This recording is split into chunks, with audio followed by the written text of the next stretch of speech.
Hello, you wonderful people, and welcome to another episode of Untitled Reviews. This being a show where it's about dramas that I watch. For today's episode, I'm going to talk about the latest episode of Kevin Can't F Himself, this being episode 2. A lot of really interesting things went down in this episode, so let's break it down. Obviously, I love the opening with Allison, just kind of like a scone and some coffee or tea or whatever. It's like, I kind of make this like a daily thing. And it's like, it's like, oh, I'm a widower. Or it's like, oh, what happened to your husband? It's like, oh, I murdered him. And it's like, oh, you just confessing in this. But I'm like, oh, this is part of your dream sequence and everything of like, right. It's like, oh, how'd you get away with it? She's like, actually, I don't know. Because at that point in time, she just fantasized about like, oh, this is a world where Kevin is dead and I kind of killed him. It's interesting because she didn't even go off the fantasy she had created last episode. Because it's like, right, that was just kind of the starting point. The fact of the matter is I need a fresh start with that.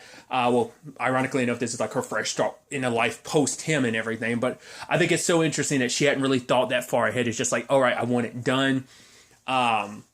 But also, I think it's so interesting because, all right, there's so much confessing going on this week of episodes. Well, and for like a lot of stuff I watched today ended up having like a lot of confessing involved in it. I won't really go into spoilers, but it was just a kind of an element in other shows I was watching today. But obviously, her dream gets interrupted by Kevin losing his mind like a kid jumping on the bed because he had ordered like a special hoodie, Bill Belichick hoodie. Not a sports dude, so that means nothing to me. But for him, it's like, oh man, I spent this money. It's great. Oh, the sleeves are cut off, yada, yada, yada, and so forth. And it's like, wait, how much did that cost? It's like more than our wedding, but less than our car or something like that, he said. So, which is even more of a stab because it's like, right, we already know our money situation is worse off than it was. I mean, granted, they're still both, I guess, respectively getting money from their job. So it's not like they're completely broke.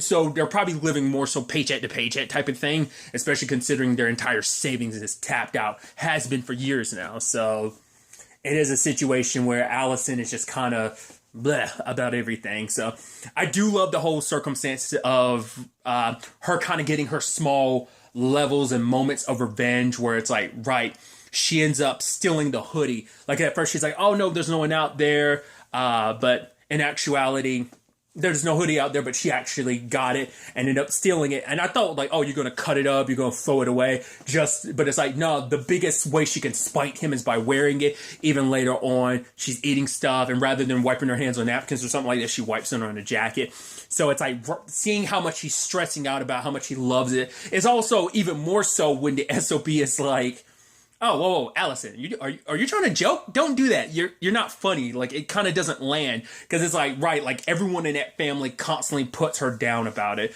But obviously, immediately, Kevin is blaming their neighbors. It's like, oh, they're foreigners. Like, as the whole, like, obviously, like, they must be like European or something because it's like when it's like, oh, football, they're talking about soccer and stuff like that. And Kevin, his brother, and his dad are just disgusted by it. It's like, ugh.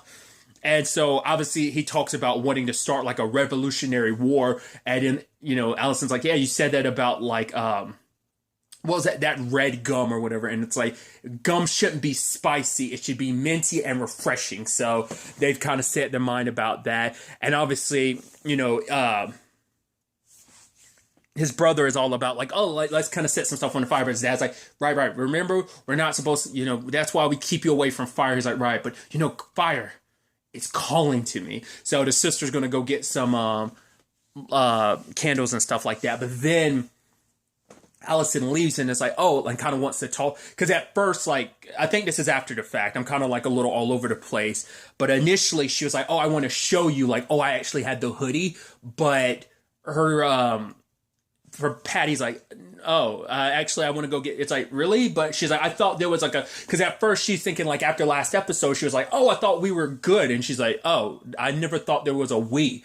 And I was like, oh, that's kind of messed up. And stuff later on in the episode makes me wonder, is that more so on Patty's side of things or is that more so on Allison's side of things? Because the episode has presented the thing that maybe she has a tendency to have walled people off. We don't know. Like, we're only getting this snapshot of her life, 10 years into this marriage and stuff like that. So we only have her perspective on things. And that's the interesting thing about storytelling too. When you only get one person's perspective, you get their perspective, which isn't all, there isn't like, you know, there is a little bit of like, you know, author bias in it, in that regard. So I'm not saying that, you know, Kevin can't be a little douchey and a little self-centered, but I'm just saying we're only getting her perspective because we're following her the entire story. That is actually kind of an interesting thing too, because like with most stories, you will follow other groups of characters in certain regards, but narratively speaking, in this case, you're only following her, so you're only ever getting her perspective on things, her way of viewing things. So, I mean, I think that's kind of a narrative device they're kind of going for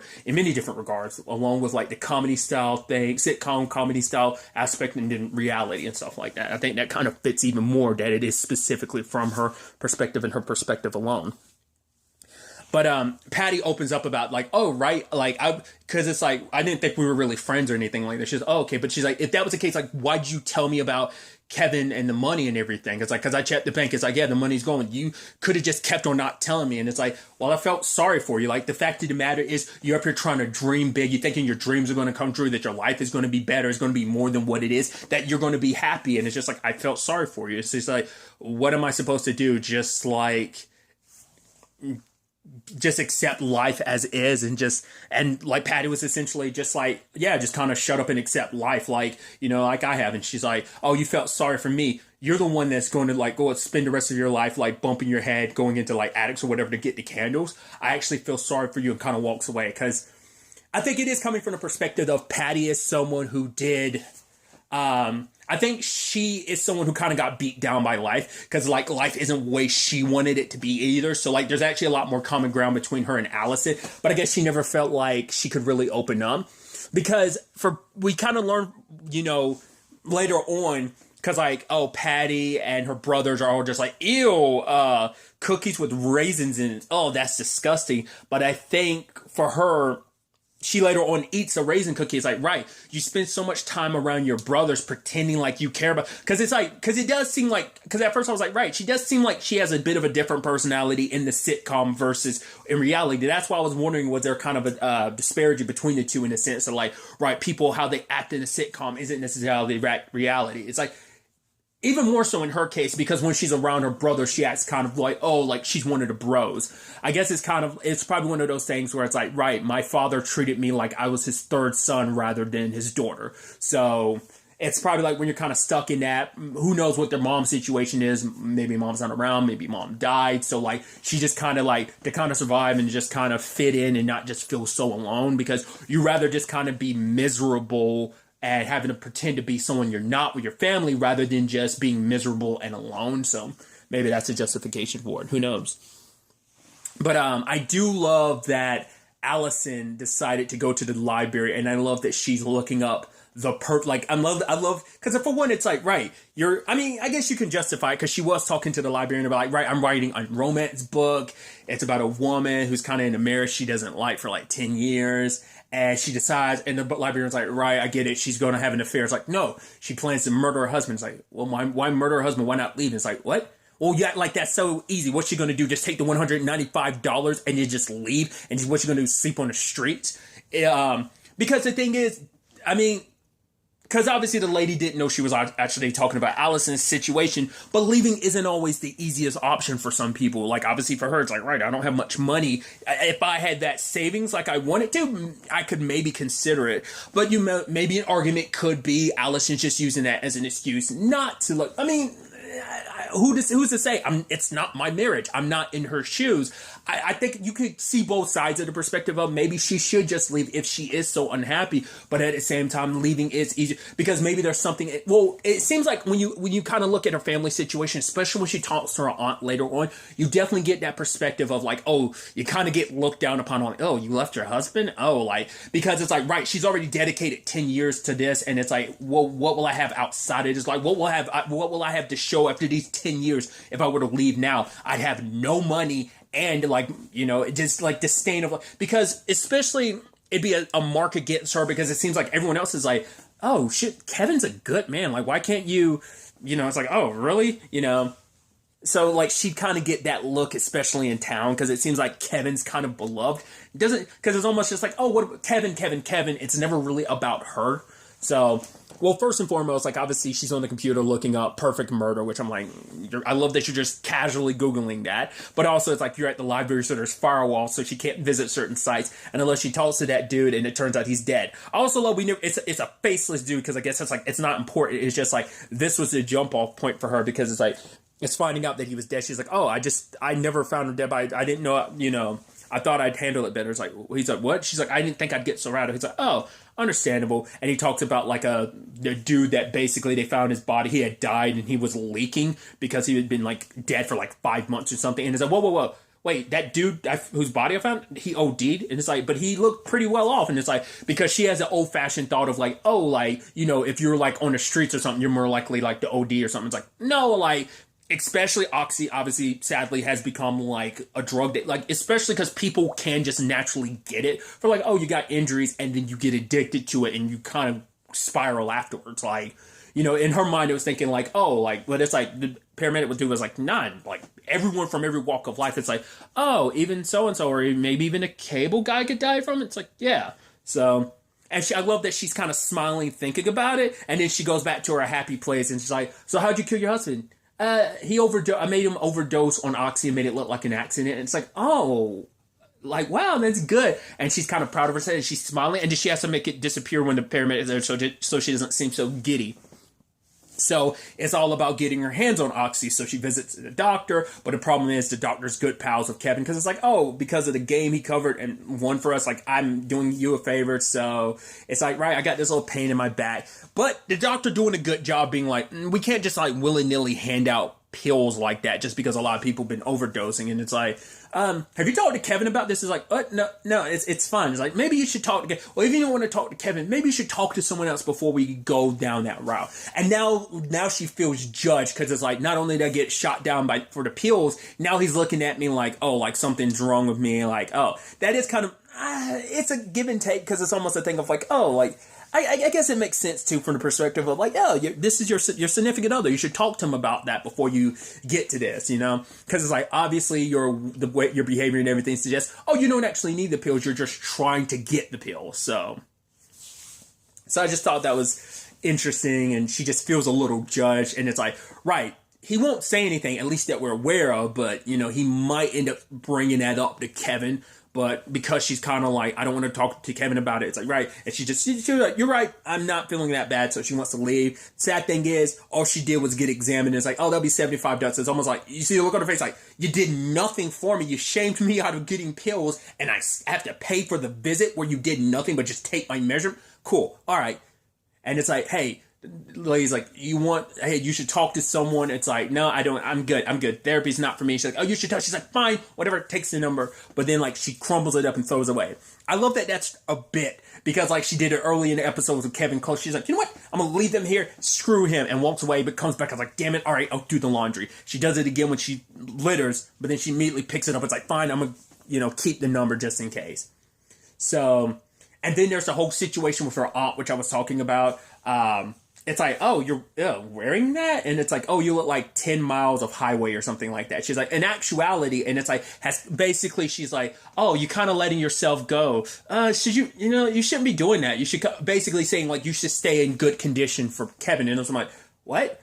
It's like, her aunt kind of brought out the perspective of almost like, oh, I should look good for him. Not because I want to look good for myself. And it's also messed up that you as my aunt are telling me I look like a hot mess. Like, couldn't you be like, but it's almost like, no, you're saying like, I should stay pretty, stay in good shape. I shouldn't let myself go for Kevin's sake. It's like, why does everything have to be like, once again, it's like, you're picking his side over me. And she's even saying like, oh yeah, like when she needs to take care of like her arch or her heels or whatever, like she does that on her own time, because like, her husband, Allison's uncle doesn't like, it's basically like catering to his needs. And she's like, wait, but is that really right? It's like, yeah, but she's like, that's all part of marriage. It's like, no, it's not. But it's like, it's a very old, once again, it's that very like, oh, I'm settled and I'm happy even though I'm not really happy, and I'm taking my advice and pushing it on you because like, oh, I have a successful marriage, you should be happy with the marriage you have. I mean, everyone would kill to want to be with Kevin. And it's just like,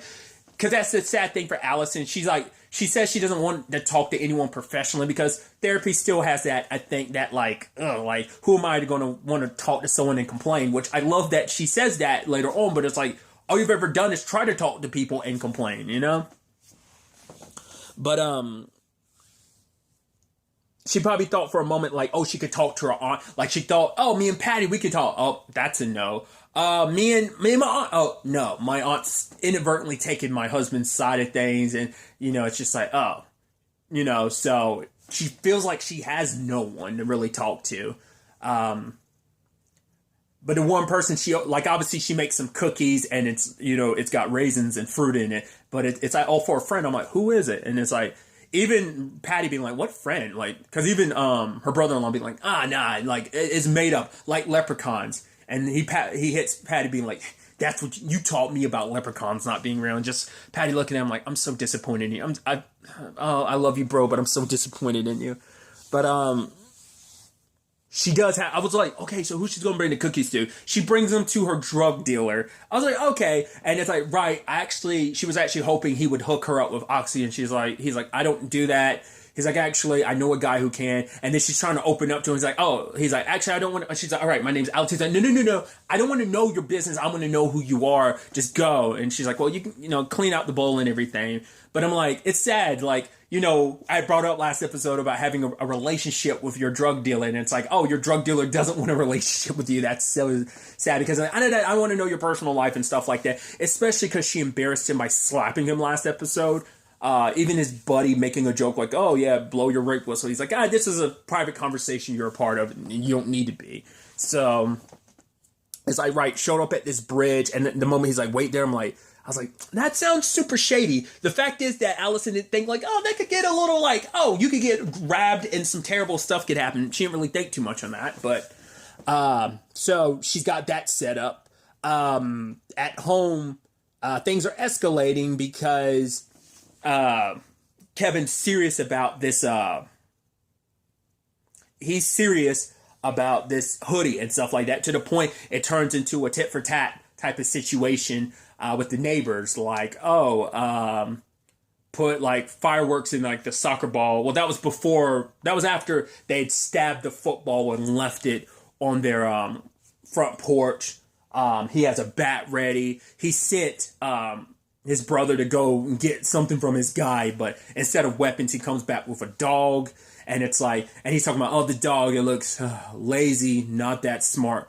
All attributes you can immediately tell Allison's looking at him like, it sounds like looks like you're looking at in a mirror. And he's talking about being focused, and his brother's got chips, and the moment his brother crunches on the chips, both Kevin and the dog turn like, hey, what you got there, buddy? Type of thing. So, and they both go chasing after him with the chips. And it's like, oh, you and that dog are so much alike. But obviously he put up the security system of like, cameras and stuff like that, recordings.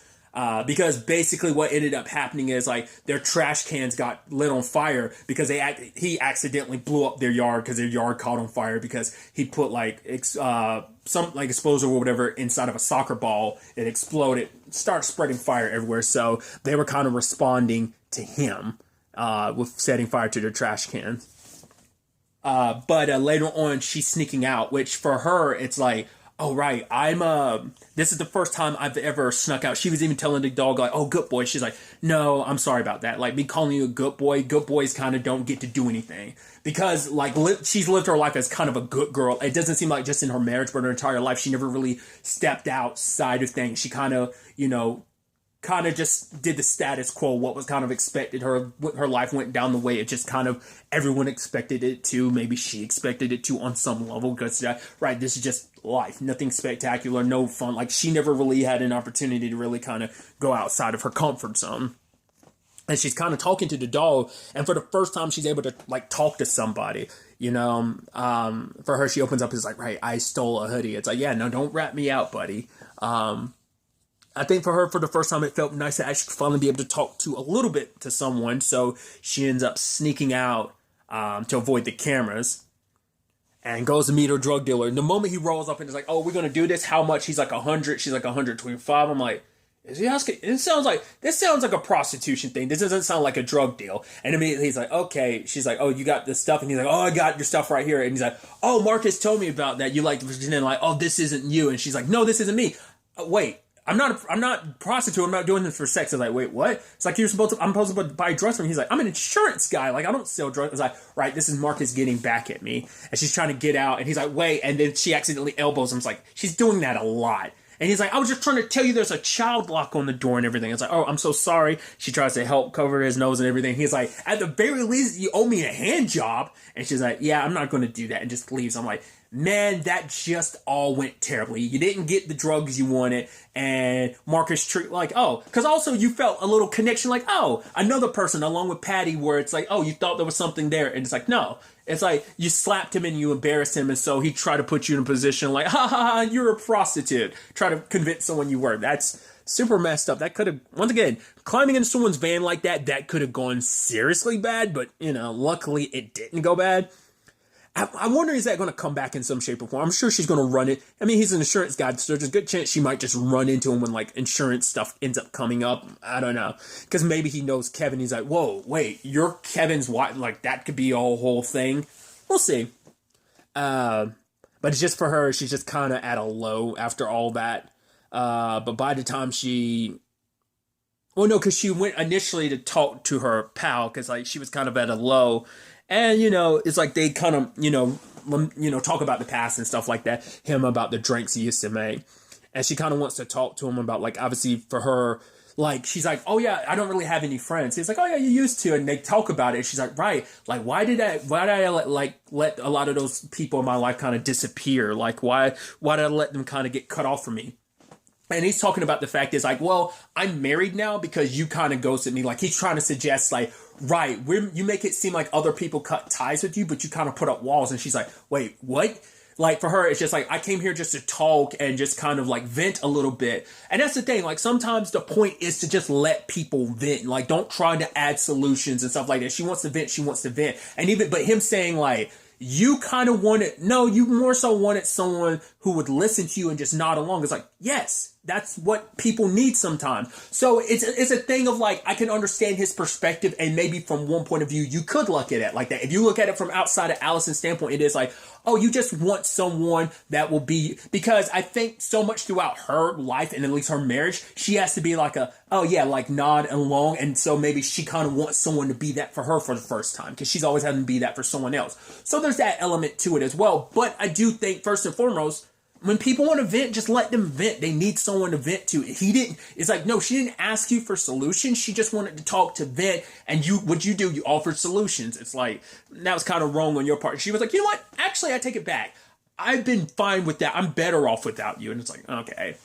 So I think it's just, because I think it got her thinking about, what would my life have been if I hadn't cut, like, I think for her, she's thinking like, what happened in my life that made me make everyone kind of cut ties with me. But it's like, he's kind of saying that maybe she did that herself, like kind of a little self-isolating, kind of putting up walls and barriers around herself.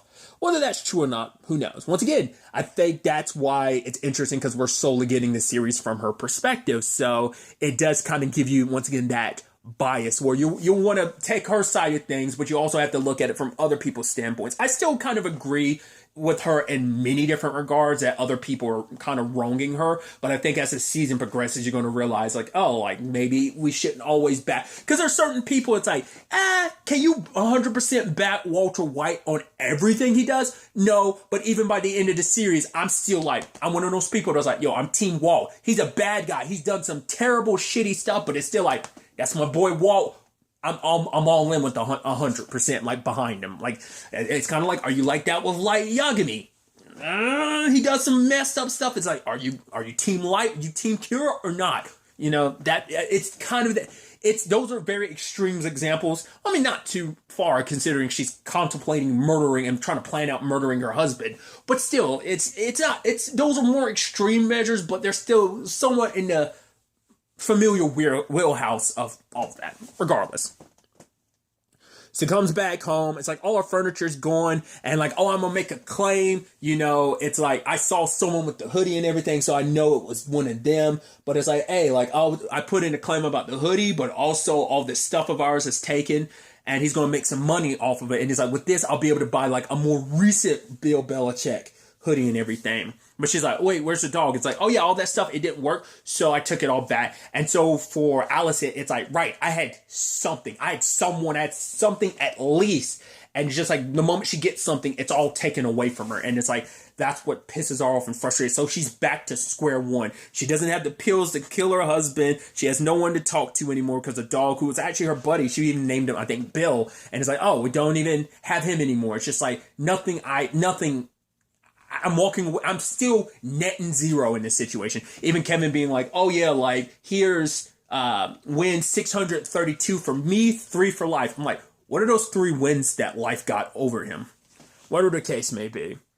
And he finally looks at the message and is like, all right, the paper she had gotten from the doctor's office. Like, all right, I'm going to go here. And it ended up being a saloon. I was like, wait, I don't know if she knew immediately, but I'm like, well, we know Patty works at a saloon. I mean, maybe she owns it, but I'm like, I was like, has she never been to Patty's work or something? Because it didn't seem like, I can't tell if she could recognize it. And she's like, wait, is this the right place? Or she didn't recognize it because she's never actually been there.